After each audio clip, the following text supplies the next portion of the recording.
So without any further delay, let's start with the introduction to the ASIC verification. The table of contents that I would like to cover today would be like the basic flow of ASIC, then what is verification and why verification is important.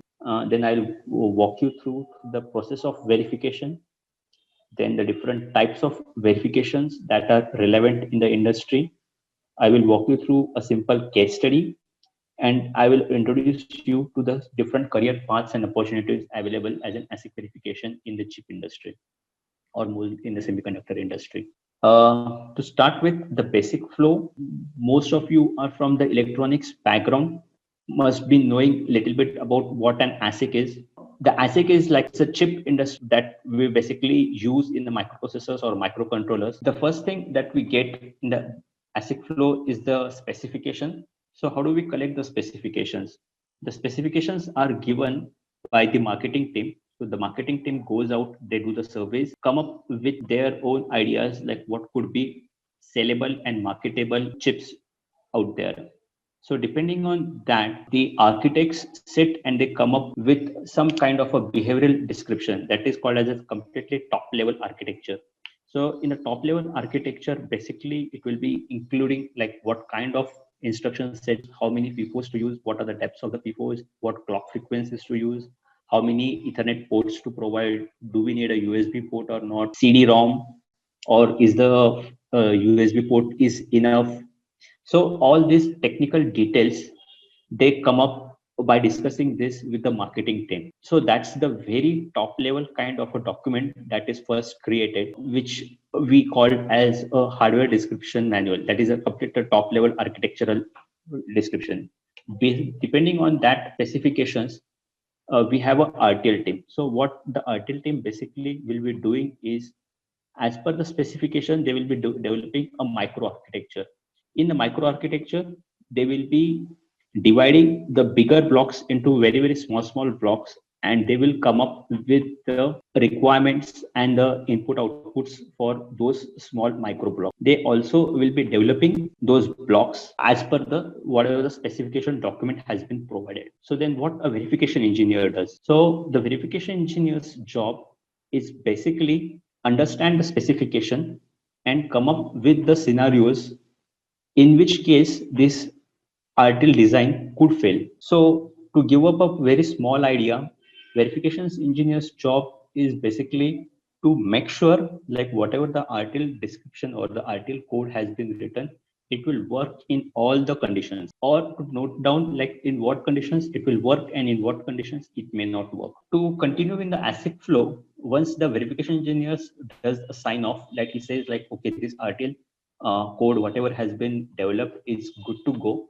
Timing verification. So there, what exactly is done is the RTL description, whatever is there, it's a Verilog type of a code. It is get synthesized into a gate level netlist.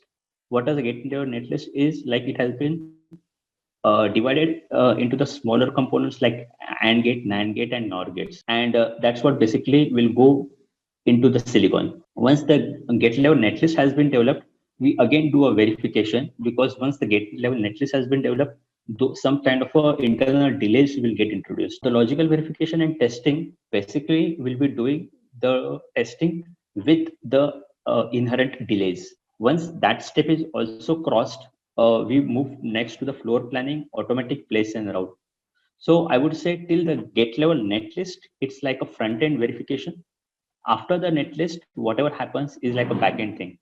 So for a backend, we have a completely different team which takes care of all the floor and planning, routing, and the other physical layout kind of a things. So in floor and planning, what basically they will be doing is they will be coming up with whatever the AND gates has been synthesized. They will place it in a proper fashion in such a way like the delays between the two gates can be minimized. Or if the two wires are too close to each other, then a crosstalk effect can come. They will try to minimize those effects. Similarly, as the chips are becoming more and more complex and running at a very high frequencies, we also have a clock tree synthesis, which basically divides the clock into smaller clocks and passes to the different blocks. Apart from that, there could be some application or low power features in the chip. For example, whatever the mobile chips we use, it has to have a low power things. So for that, some blocks would be switched off when not in use. Some blocks can be in standby mode, or it could be into a completely sleep mode. So all those kind of features when has to be added, though that has been taken care by the backend team. To point out what the verification team basically will be doing is they will be finding the issues. They could be finding the bugs that can be found out very early into the design, and that can be reported back to the RTL team, so that once it moves ahead, those issues should not pop up. And once the tape out has been done, it could be a very clean tape out. Let me first explain you what is the basic difference between a verification and a validation. What a verification basically says is like it confirms that the system has a given input and output behavior, and sometimes which is called as a transfer function of the system. Let's take an example. Let's say if there is an architect and he has been asked to develop a bridge, and the specification says like the bridge should be able to handle the weight of, let's say, 500 tons. So as an engineer, we are not going to build the bridge and then going to test like, is it possible like we can keep a 500 tons of weight on that or not. First, we will develop some small model. We will come up with that model, and then we will do a testing on that model. If the testing on that model goes fine, then we will go and build the complete thing. So the developing that small model and the testing of that model is what basically the verification will be doing. So verification comes very early into the design step. What a validation team will be doing is once the bridge has been built, then he will be putting the 500 ton weight on that bridge, and then they will be testing like, okay, this is good to go to the customer, and there won't be any issues with this. If the verification team itself fails in doing its job, at the end of the product, we will come to know like these things is not going to work, which means whatever the efforts has been put by the complete ASIC flow in the complete team, it's going to be failed. So the verification is very important, and that's a very, very critical job. So to give a definition of a verification in one line is like verification, it is the process to demonstrate the correctness of the design as per the specification documents. I would like to add, okay, few more points over here, like that I'll cover the types of verification. So in the verification, basically you are the guy who would be responsible to correct the specification documents also. The specification document would be developed by the very top level management, and those will be like some gray areas in those in the specification. So as a verification engineer, you should understand what each line of that specification means, and if there is an ambiguity in whatever they are mentioning. If there is some ambiguity, that has to be clarified, and it has to be developed as per the clarity into the documents. So the different types of verification would be like a functional verification, then a timing verification, formal verification, and performance verification. What does a functional verification does? The functional verification basically verifies the device under the test, functionality of the device under that. So it will be considering only the functionality aspect of the device. In the timing verification, we will be considering mostly the timing requirements that has to be met by the duty. For example, let's say if the specification says like after the request has come, the grant should come immediately or after the 2 clock cycles. So in a timing verification, we will be verifying if it is actually coming after the 2 clock cycles or not. So that is more on timing verification. On the functional verification, we will be checking like after the grant, the request is coming or not. So that is the functionality has been satisfied. So after the request, a grant is coming, that is functional verification. But after how many clock cycles the grant is coming, that is more on the timing verification. There is something more on the formal verification. So what does a formal verification does? A formal verification verifies the duty as against the sum of the golden or the mathematical model developed in some other language. To give you an example of a formal verification, let's say you have some encryption decryption kind of an algo, let's say an EES or CRC. So how will you check like it has been really been working as per that? Another problem with this encryption decryptions or any kind of an algos is the number of test cases or the number of the scenarios that we have to develop would be very, very high, like infinite number of time to verify it. So it's always better we have a golden model and we can prove that whatever the golden model is working, the similar way the our RTL is also working, which proves that this is as good as the golden model. To give you an highlight, like why a verification is important. As you see, like the mobile companies and all for the other all chip level chip companies, the time to the market is shrinking very, very fast, which means like whatever the chip I'm developing now, it has to be done in a less than a half time in the next year also, and with the more features and with the more complexity. That means you will be needing more verification engineers so that we can, whatever the chip has been developed, those are bug free, there are no major issues, and it's been in a good hands at the customer. This is very, very critical thing. Let's say if anything goes wrong, which means the whole product has to be called back, or it has to be thrown away. If you remember, for few of the bugs like meltdown and spectre, which has been reported in the Intel chips, those were a really bad embarrassment for the Intel company. Also to remember the Y2K issue.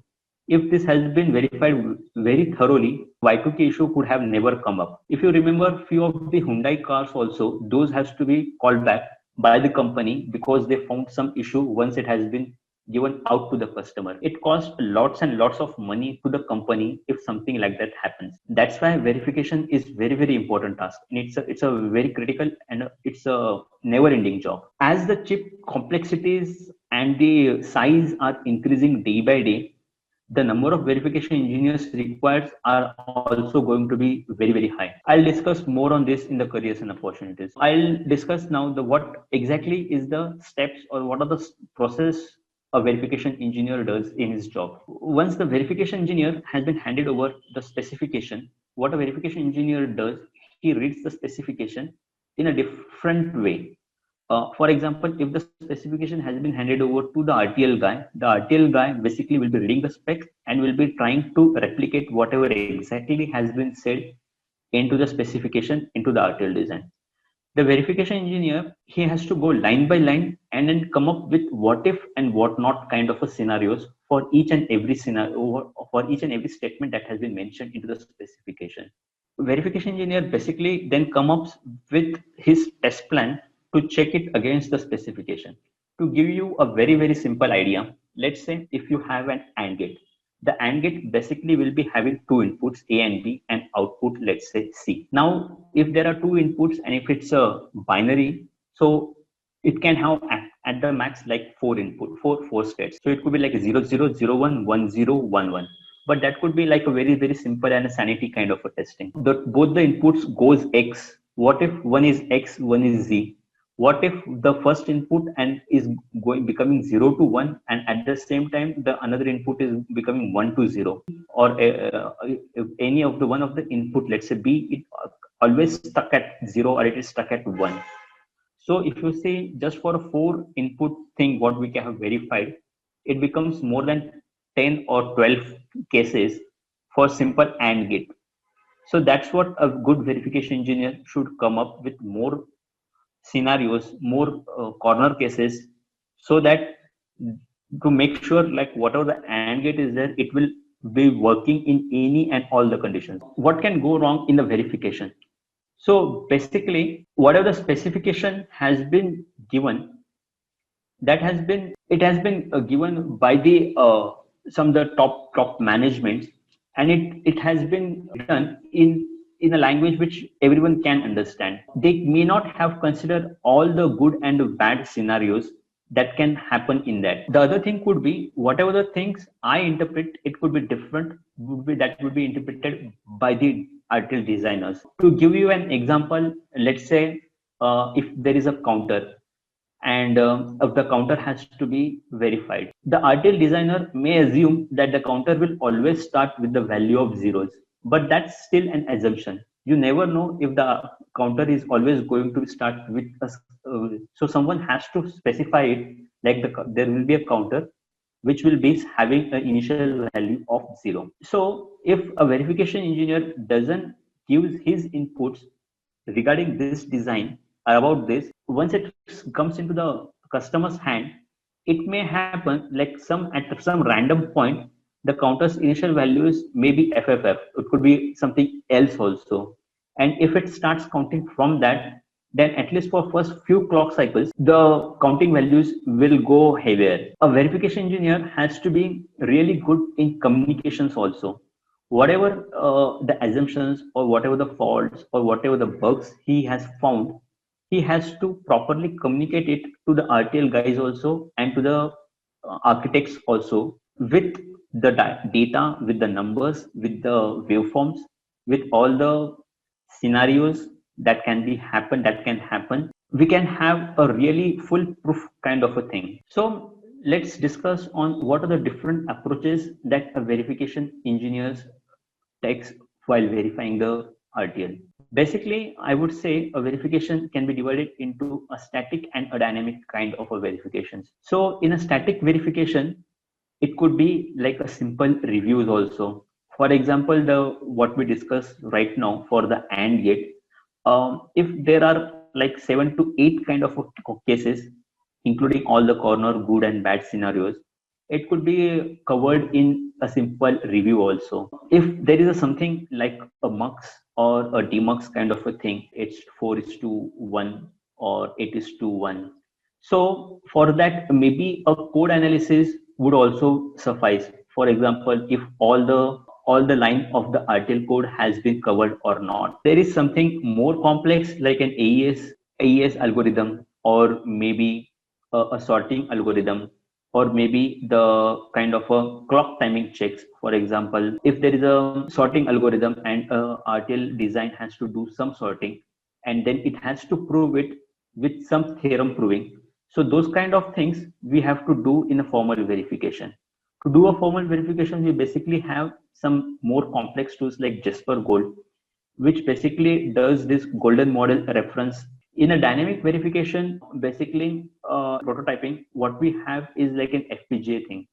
So in the FPGA, whatever the RTL code has been done, it has been dumped into the FPGA, and then we provide the test stimulus and we check the output. A prototyping thing, I would say, is more like a black box testing, and it's more often done on RTL codes which are going to be changing very often. For example, a set-top box, maybe any a router kind of a thing, for which the programmability is quite more. Maybe for a processor or something which are not going to change much, I would say we always go for a simulation kind of a stuff. So in the simulation, what we basically do is whatever the RTL code has been developed, we apply the stimulus and we check the thoroughness of it on the waveform using the test benches, using the automated testing and SVUVM kind of a stuff.